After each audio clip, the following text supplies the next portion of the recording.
భాగవతము తెలిసి పలుకుట చిత్రము చూలికైన తమ్మి చూలికైన అంటారు పోతన్న. భాగవతంలో మనము 12 స్కందాలలో అనేకమైన కథలు వింటాం. తెలంగాణ మాగాణి మీద పుట్టిన పోతనామాత్యుల వారు తెలుగులో భాగవతాన్ని రచించారు, సంస్కృతంలో వ్యాసుడు రచించారు. పురాణాల్లో చాలా విశిష్టమైన పురాణం అది. మనకి పురాణాలు ఒక 18 ఉన్నాయి, వాటిల్లో భాగవతం చాలా కీలకమైనది. అలాంటి భాగవత పురాణాన్ని తెలుగులో మనం చదవాలి అంటే పద్యాల్లో ఉంటుంది.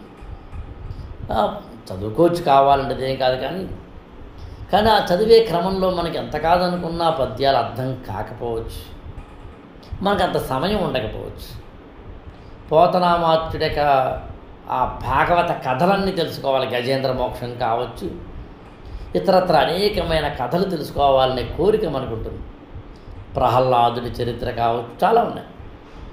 ఈ కథలు తెలుసుకోవాలనే కోరిక పోతన లాంటి వారు తెలుగులో భాగవతాన్ని రచించినప్పుడు ఇచ్చిన అమృత గుడికలు, వ్యాసుడు రచించిన భాగవతానికి తెలుగులో ఉన్న భాగవతానికి ఉన్న భేదం, ఇట్లాంటివన్నీ సరదాగా తెలుసుకోవాలని మీకు అనిపిస్తే మనం భాగవతానికి సంబంధించి కొన్ని వీడియో క్లాసుల్ని నేను తయారు చేశాను.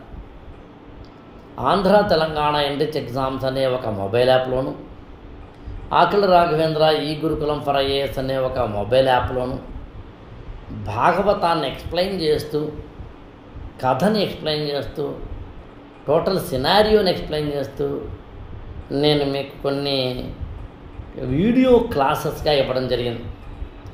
వాటిని డౌన్లోడ్ చేసుకుని, అంటే download in the sense that app download చేసుకుని ఇన్స్టాల్ చేసుకుని అక్కడి నుంచి ప్లే స్టోర్లోకి వెళ్ళి you have that classes.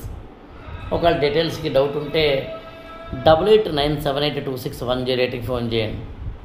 Pothana భాగవతము చదువుతున్నప్పుడు మనకి అనేకమైన పద్య రసగుళికలు మాత్రమే కాదు, వ్యక్తిత్వ వికాస పాఠాలు, జీవన వికాస పాఠాలు కూడా కనిపిస్తాయి. మామూలు సామాన్యుడిగా పుట్టినవాడు అసామాన్యుడిగా ఎదగవచ్చని చెప్పేదే కదా మనకి ఇంతింతై వటుడింతై మరియు దానంతై అబో వీధిపైనంతై ద్వైత మండలాగ్రమణ కల్లంతై ప్రభా రాశిపైనంతై అని చెప్పే వామనావతార ఘట్టం. భక్తి కనుక ఉంటే, నమ్మకం ఉంటే మనిషి కాపాడబడతాడని చెప్పేదే కదా గజేంద్ర మోక్షంలో నీవే తప్ప నితప్పరం పెరుంగ లాంటి పద్యాల్లో. కాబట్టి వినండి, తరించండి, ఆనందించండి, ఆస్వాదించండి.